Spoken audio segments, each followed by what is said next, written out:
Welcome back. President Trump talking tough after another gas attack in Syria, calling out Russian President Vladimir Putin and Iran for backing anti-Assad. This as Russia blames U.S. ally Israel for airstrikes on Syria overnight. So what does this mean for the U.S. now on the world stage? Joining me now is national security analyst Ryan Mauro. Ryan, thank you so much for joining us this morning. We appreciate it.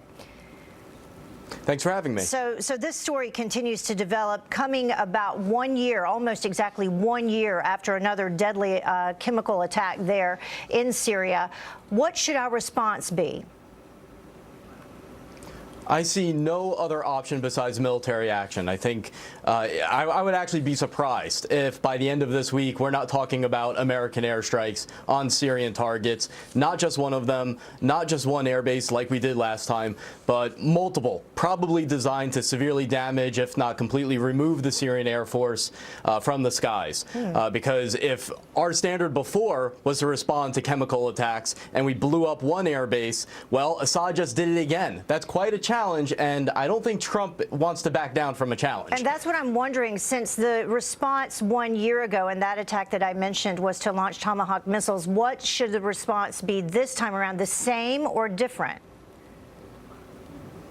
Bigger, probably longer, and that's because, like I said, we have to actually make Assad's grip on power loosen. He doesn't care if he loses people within his military. He doesn't care if his own civilians die. What he does care about is his own power. So if the U.S. targets the Syrian Air Force, individual military units involved in chemical attacks, to the point where Assad says, look, I'm losing territory, I'm hurting myself, then that could possibly deter him. But more broadly, we also have to think of the terrorist groups beyond ISIS that could benefit from Assad losing territory. And frankly, I think we need to double down on our support for the Kurds, Christians, and Arabs allied with us in Northern Syria so that we have some type of long-term partner there, because I've got news for you, Turkey is not that partner, so we have a lot of people, including so-called friends, who are acting as spoilers. Yeah. Here's something else that President Trump tweeted over the weekend, and this was in reference to Obama and the red line. He said if President Obama had crossed his stated red line in the sand, the Syrian disaster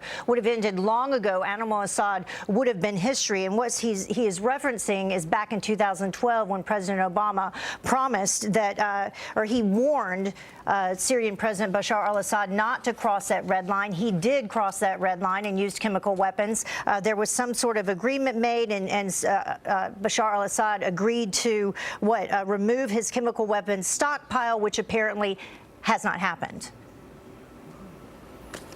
Right. I don't necessarily agree with Trump because, look, he enforced Obama's red line last year, and Assad waited a while and then started up the chemical attacks again. And then they started increasing as he saw a lack of international care for the Syrian people.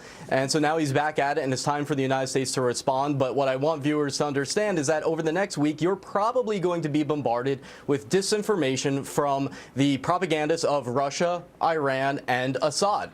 You're going to be hearing stuff like conspiracy theory saying Assad is somehow innocent. He's a great ally against the jihadists. It couldn't be further from the truth. I've studied Assad for many years. What is he getting out of these attacks, Assad? His forces are overstretched. So when he gets bogged down in certain areas that are held by rebels and/or terrorists, because not everyone fighting Assad is necessarily a freedom fighter, he has to use these type of chemical weapons in order to disperse the population so that he can better control it, and he's trying to regain as much territory as he possibly can. And so that's why a lot of people say that this is not going to end until Assad as a person is out, meaning him individually is out of Syria, or frankly someone near him decides to become a hero and kills him, which then but the regime does not implode. That's the risk here, is that we need to hurt Assad, but if the regime implodes, everything gets worse. Yeah, and it brings in Russia and Iran, who both back Assad, meeting with the UN today, seeing what will happen and what they'll have to say about all this. So perhaps an international response. Thank you so much for joining us, Ryan. We appreciate it. We'll keep an eye on it. All right, thank you. Thanks.